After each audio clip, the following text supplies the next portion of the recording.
بسم اللہ الرحمن الرحیم. السلام علیکم ناظرین. میرے ساتھ موجود ہیں جناب شمشاد مانگڑ صاحب، سینئر تجزیہ نگار ہیں، مجھے ناصر راجہ کہتے ہیں، اور ہمیشہ کی طرح ان سے آج بھی کچھ سوال پوچھنا چاہیں گے اور آپ تک پہنچانا چاہیں گے.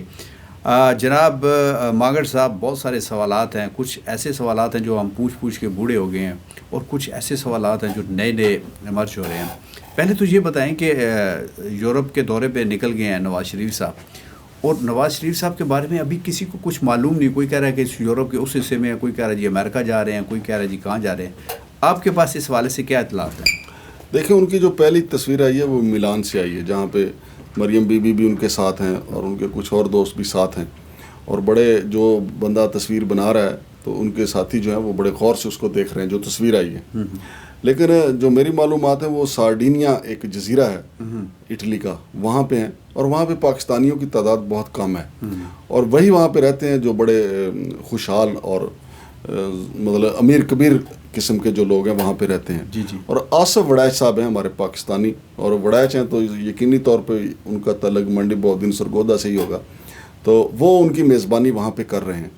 اور اس میں راجہ صاحب بڑی خاص بات یہ ہے کہ سارڈینیا جزیرہ جو ہے نا، جی جی، یہ بالکل جو سسیلین مافیا کے نام سے مشہور علاقہ جو ہے نا، یہ بالکل اس کے ساتھ واقع ہے، قریب. اچھا. کہ اور آپ کو یہ بھی یاد ہوگا کہ یہ قسمت کی بات ہے کہ میاں نواز شریف صاحب کو سپریم کورٹ کے ایک فیصلے میں سسیلین مافیا کا خطاب دیا گیا تھا نا. تو حیرت کی بات ہے کہ میاں صاحب اس وقت اپنے بالکل جن کا ان کو خطاب دیا گیا تھا بالکل ان کے پاس، سسیلین مافیا کے بالکل پاس ہی ہیں. اب یہ تو دعویٰ کرنا بڑا مشکل ہے کہ وہ کسی سسیلین مافیا کے چیف سے یا کسی اور سے ملیں گے، لیکن جتنے وہ قریب بیٹھے ہوئے مل بھی سکتے ہیں، اس میں حرج کیا ہے؟ مطلب حالات انہیں لے گئے ہیں، وہ کوئی پلان کے تحت نہیں گئے وہاں پہ. اس سسیلین مافیا کے وہ جو جگہ ہے اس کے قریب ویسے نہیں گئے. نہیں، حالات نہیں راجہ صاحب، میں یہ نہیں کہوں گا. میاں نواز شریف صاحب جتنے بھولے نظر آتے ہیں اتنے ہیں نہیں. وہ بڑے کسی ٹاسک پہ ہوں گے، ورنہ چھٹیاں ہی اگر گزارنی ہوں تو فرانس میں گزاری جا سکتی تھی، میلان میں گزاری جا سکتی تھی، لیکن سارڈینیا میں جا کے گزارنا تو ایسے یہ بڑے کاموں میں اس طرح کے پھر بڑے ٹاسک ہوتے ہیں کہ بالکل ان کے پڑوس میں جا بیٹھنا، جو پوری دنیا میں اپنی کارروائیوں کے حوالے سے مشہور ہیں. لیکن یہ وہاں پہ چونکہ پاکستانی جرنلسٹ جو ہیں وہ بھی کافی جو ہے پوری دنیا میں اس وقت میاں صاحب کو دیکھ رہے ہیں کہ وہ میاں صاحب وہاں پہ کیا کر رہے ہیں.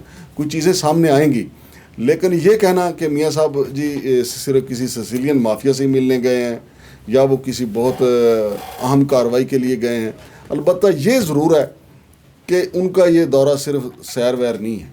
چلے مانگڑ صاحب، وہ ہمارے ایک پٹواری میں کہتے ہیں نا، وہ دوسرا ایک بھائی دوسرے بھائی کو آواز دیکھتا، او بشیر ہو کیا بھائی ماسی ٹھیک پی ہے، اس آخر فکر نہ کر ماسی ماڑی ہے کتا کئی ٹٹھی ہو سی. تو وہ بات ہے کہ وہ آپ والی بات یہ ٹھیک ہے کہ وہ جتنے نظر آتے ہیں اتنے بولے نہیں ہیں. اچھا، اب ایک سمری آ گئی ہے اور 6 کے 6 لوگوں کے جن کے بارے میں شنید تھی اور جن کے نام لیے جا رہے تھے ان سب کے نام شامل ہیں، اور کل کیبنٹ کا اجلاس بھی ہے یعنی کہ جمعرات کو. تو اس حوالے سے آپ کیا دیکھ رہے ہیں؟ رائے صاحب، جو میری معلومات ہیں کہ جو 3 جرنیل ہیں نا، جی جی، ان کا 3 میں سے چناؤ کیا جائے گا آرمی چیف کا، اور 3 میں سے کیا جائے گا جوائنٹ چیف آف سٹاف کا. جو تنازع پچھلے دنوں سے چلا آ رہا تھا نا کہ جی چونکہ جناب عاصم منیر صاحب جو ہیں وہ ریٹائر ہو رہے ہیں 27 کو، جی جی، لہذا یہ ایسی خبریں سامنے آ رہی تھیں کہ شاید ان کا نام اس سمری میں نہ بھیجا جائے. لیکن میرا خیال ہے کہ جو اتنی لمبی چوڑی سمری گئی ہے کہ 3 کے لیے آرمی چیف کی اور 3 کے لیے جوائنٹ چیف آف سٹاف کی، تو پاکستان کی تاریخ میں پہلی بار ایسا ہوا ہے. پہلے ایسی اچھا علیحدہ ہے آرمی چیف کی علیحدہ ہے اور نہیں، ایک ہی میری معلومات کے مطابق ایک ہی کاغذ پہ 2 الگ، مثلا اوپر والا حصہ آرمی چیف والا، پھر نیچے کے جی ان میں سے آپ یہ گائیڈ کیا گیا. ہاں، ان تینوں میں سے آپ جوائنٹ چیف آف سٹاف کا انتخاب کر سکتے ہیں. اوپر والے کون کون سے ہیں 3؟ اوپر والوں میں عاصم منیر صاحب کا نام لیا جا رہا ہے، جنرل ساحر شمشاد صاحب کا، اور جنرل اظہر عباس صاحب کا نام. ٹھیک ہے، یعنی ان میں سے اگر جو آرمی چیف نہیں بنے گا وہ پھر جوائنٹ چیف آف سٹاف نہیں بن سکتا. لیکن راجہ صاحب دیکھیں، ایک بات اور بھی میں آپ کو بتاؤں کہ معلومات اتنی ہیں کہ اب ہر بندہ کہہ رہا ہے کہ میرے پاس بہترین خبر ہے. اب یہ تو خبر میں نے یہ بتائی کہ ٹاپ پہ آرمی چیف کے لیے عاصم منیر صاحب کا نام ہے جی، لیکن دوسری طرف کچھ ذرائع یہ بھی دعویٰ کر رہے ہیں کہ نہیں، عاصم منیر صاحب کو جوائنٹ چیف آف سٹاف بنانے کے لیے ان کا نام ٹاپ پہ ہے. اچھا، اب جب سمری تو اگر کسی کے پاس ہو، آپ کو پتہ کتنی بے چینی ہوتی ہے پھر خبر بریک کرنے کی، تو اب تک تو ٹاپ ٹرینڈ بن گیا ہوتا. لیکن یہ چیزیں شام تک آ جائیں گی یا کل تک آ جائیں گی, 24 گھنٹے میں یہ صورتحال کھل جائے گی, کلیئر ہو جائے گی. بہرحال مجھے لگتا ایسا ہے کہ یہ جو 3 آرمی چیف کے لیے اور 3 جوائنٹ چیف آف سٹاف کے لیے, کہ یہ ایسی سمری ہے کہ سب دا پلا سب دی خیر. وہ ٹھیک ہے, لیکن ماگر صاحب یہ بہت ہم سنتے آ رہے ہیں اور ہمیں سنایا جا رہا ہے کہ اصل جو ہے رول وہ ایک زرداری سب پہ بھاری اس نے ادا کیا, اور وہ آئے ہیں تو مسئلہ حل ہوا ہے. اور شاید یہ جو آپ پہلے نمبر سے ہم چیزوں کو دیکھ رہے ہیں, ہو سکتا ہے چھٹے نمبر سے چیزیں شروع ہو جائیں. دیکھیں راجہ صاحب, جو تھیوری جو شہر میں گردش کر رہی ہے کہ آصف علی زرداری صاحب نے زور دیا ہے کہ جناب عامر صاحب جو ہیں ان کو جوائنٹ چیف آف سٹاف بنا دیا جائے, ٹھیک ہے.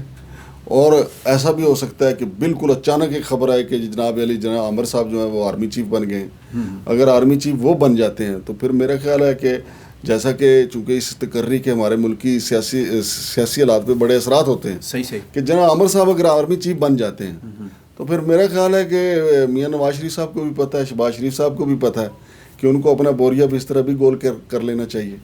ماں صاحب میری دعا ہے کہ اللہ کرے کیونکہ انسان کو تو کچھ پتہ نہیں ہوتا آنے والے کل کا, وہ اللہ کی ذات ہی جانتی ہوتی ہے. ہماری دعا ہے کہ ایسا چیف آف آرمی سٹاف آئے جو اس ملک کے لیے بہتر ہو, جو سیاسی حالات ٹھیک کر سکے, جو معاشی حالات ٹھیک کر سکے, کیونکہ وہ پاورفل سیٹ ہے. لیکن کچھ پتہ نہیں ہے کہ جو اونٹ ہے وہ کس کروٹ بیٹھتا ہے, اور اونٹ بھی آپ کو پتہ ہے کہ کافی بڑے بڑے ہیں. لیکن مجھے میری چھٹی اس کہتی ہے کہ اگر کوئی ایسا ان یوزول اس دفعہ اس مرتبہ فیصلہ ہوا ان یوزول, وہ سمجھ رہے ہیں نا آپ, تو شاید اس پہ بڑی ریزنمنٹ ہوگی, اور شاید ایک جو ڈسپلن والا ادارہ ہے اس میں بھی بڑی لے دے ہو. آپ کیا کہتے ہیں؟ راجہ صاحب, جی سمری کے بھجوانے سے پہلے تک جو ہونا تھا نا وہ ہو گیا. اب یہ جو سمری آئی ہے نا, میرا خیال سب کو, تمام جتنے سٹیک ہولڈرز ہیں ان کو اعتماد میں لے کے آئی ہے. اور رہی بات یہ کہ آرمی چیف کون ہوگا, ان کو آپ کے خیال میں ان کو پتہ ہے کہ کون بننے جا رہا ہے, آرمی چیف کون بننے جا رہا ہے اور جوائنٹ چیف آف سٹاف کون بننے جا رہا ہے. لیکن ابھی تو پرائم منسٹر نے تو نکالی نہیں نا سمری, تو پھر آپ سمجھتے ہیں کہ پہلے طے شدہ ہے سب معاملہ. میرے بھائی وہ دیکھیں نا, انہوں نے تو اب سگنیچر کرنے ہیں, ٹھیک ہے, ایک سگنیچر ہی باقی ہے نا, باقی معاملہ طے ہو جاتے ہیں کہ یہ کرنا ہے. اسی طرح جس طرح پارلیمنٹ میں قانون سازی ہوتی ہے, صحیح, اس کے بعد سگنیچر رہ جاتے ہیں صدر کے. تو یہ معاملہ آپس میں ان کا طے ہو گیا ہے, تو اب صرف سگنیچر ہونے ہیں. لیکن جو آپ کے تحفظات خدشات, یہ عام پاکستانی کے تحفظات خدشات ہیں, چونکہ ہائپ اتنی کریٹ ہو گئی ہے نا ملک میں کہ جی آرمی چیف وہ نہ ہوا تو وہ ہوا تو یہ ہوگا, وہ ہوا تو یہ ہوگا. مثال کے طور پہ کچھ لوگ کہتے ہیں کہ جی اگر عاصم منیر صاحب اگر آرمی چیف ہوئے تو بہت سارے لوگوں کو جناب علی وہ جواب دہ ہونا پڑے گا. اسی طریقے سے لوگ کہتے ہیں اگر ساحر شمشاد صاحب اگر آرمی چیف ہوئے تو کئی لوگوں کا جواب دہ ہونا پڑے گا. حالانکہ میرے ذاتی جو رائے ہے وہ یہ ہے کہ آرمی چیف جو بھی ہوا, اب دیکھ لیجئے گا راجہ صاحب, اس کی پہلی کوشش ہوگی کہ وہ آرمی کو ڈی پولیٹیسائز کرے, کہ وہ سیاست سے اس کو دور کرے گا. چونکہ باجوہ صاحب نے اتنا فیل نہیں کیا جتنے باقی جرنیلوں نے فیل کیا کہ پاکستان آرمی کے اوپر سیاست میں انوالو ہونے کا جو الزامات آئے. لیکن مانگڑ صاحب, آج جب ہم یہ پروگرام کر رہے ہیں اس دن کی شام کو جو سربراہی گورنمنٹ کے جو سربراہ جو 13 جماعتیں ان کے سربراہوں کا اجلاس ہو رہا ہے, تو کیا آپ سمجھتے ہیں کہ اس میں فیصلہ کر لیں گے پرائم منسٹر, ان کو اعتماد میں لیں گے, یا کل اس کو کابینہ میں جا کے اس کا فیصلہ ہوگا؟ راجہ صاحب آپ نے کہہ دیا کہ فیصلے ہو گئے ہیں, ہاں جی, لیکن ان کو اعتماد میں تو لیں گے نا. اگر ان کو شام تک اعتماد میں 6 بجے لے لیے تو پھر تو خبر بھی نکل آئے گی. بہت سارے ایسے ہماری طرف پیٹ کے حلقے ہیں جن کو خارش شروع ہو جاتی ہے پیٹ پہ کہ کب بتائیں 2-3 بندوں. راجہ صاحب, یہ جو بعد کی میٹنگز ہوتی ہیں نا, یہ اس لیے ہوتی ہیں کہ ان کو بتایا جائے کہ جی ہم یہ فیصلہ, بلکہ کچھ ایسے طریقے سے لوگوں کو ڈیوٹی لگا دی جاتی ہے کہ آپ نے یہ کہنا ہے اس اجلاس میں, پھر اس کو جو ہے لیڈر جو ہے وہ آگے لے کے چلتا ہے. مثال کے طور پہ ایک بندہ اٹھ کے کہے گا کہ جی عاصم منیر صاحب کو آرمی چیف بنانے کے یہ فوائد ہیں, ٹھیک ہے, اور اگر ہم نہیں لگاتے تو یہ نقصانات ہیں. پھر اس کو لے کے جناب آصف علی زرداری صاحب, جناب میاں شہباز شریف اس کو لے کے آگے بڑھیں گے. ایک بندہ گیند کو ہلائے گا, پھر باقی اس کو لے کے پول تک لے جائیں گے, اور تاثر یہ پیدا ہوتا ہے کہ سب کو اعتماد میں لیا جا رہا ہے, اور اعتماد میں وہ آٹومیٹک آ جاتے ہیں. کرنا وہی ہوتا ہے جو پہلے رات کو طے ہوتا ہے, طے شدہ. ہاں جی. اچھا مانگڑ صاحب, ساری باتیں ہو گئی, سمری چلی گئی, فیصلہ ہو گیا, آرمی چیف کا فیصلہ ہو گیا, چیف آف یہ جو ہوتا ہے اس کا کمبائن کا, اس کا فیصلہ ہو گیا. لیکن ایک چیز ابھی بھی مجھے سمجھ نہیں آ رہی, مجھ جیسے بیوقوف بندے کو, وہ بھی ذرا سمجھائیے گا کہ سارے فیصلے بالکل ٹھیک ہو گئے، لیکن 26 کو جو یہاں پہ راولپنڈی اسلام آباد میں ایک دھرنا یا مارچ کی شکل میں ایک اکٹھ ہو رہا ہے، اس کا کیا بنے گا، وہ اس کا کیا مقاصد ہوں گے؟ اور اگر واقعی بہت زیادہ جس کے بارے میں کہا رہا ہے کہ یہ پاکستان کی تاریخ کا سب سے بڑا اجتماع ہوگا، تو اس کے بعد کا سٹیپ کیا ہوگا؟ کوئی اس حوالے سے بھی آپ کی خبریں ہیں؟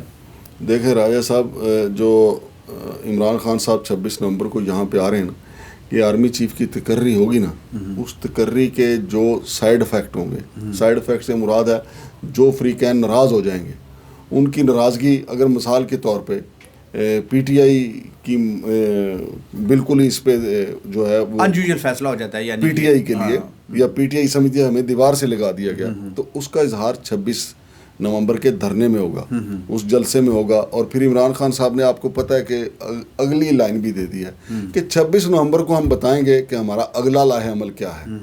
تو اگلا لاہ عمل اب وہ آ کے بتائیں گے جب یہ سمری آ چکی ہوگی، آرمی چیف کا فیصلہ ہو چکا ہوگا۔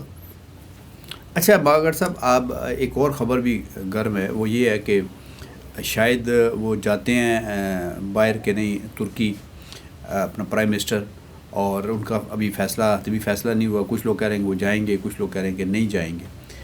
اور کچھ لوگوں کا ایک اور عجیب سی بات ہے، یہ ایسی خبریں تو پھر چلتی ہیں اس میں چاہے جان ہو یا نہ ہو، کہ وہ اگر گئے تو پھر جائیں گے اور پھر آئیں گے نہیں۔ پتہ نہیں یہ کیا خبر ہے، اس کے بارے میں آپ کو پتہ ہے راج صاحب، پاکستان کی پوری قوم ہی اب تجزیہ نگار ہے، اور ہر فرد جو ہے وہ ریڈی ٹھیلے پہ کھڑا ہے، دکان پہ کھڑا ہے، پرچون فروش ہے، وہ رپورٹر بھی ہے، ٹھیک ہے، وہ ٹی وی پہ خبریں سنتا ہے، موبائل پہ سنتا ہے، پھر اس سے ایک نتیجہ اخذ کر کے آنے والے بندے پہ وہ سب کچھ جھاڑ دیتا ہے۔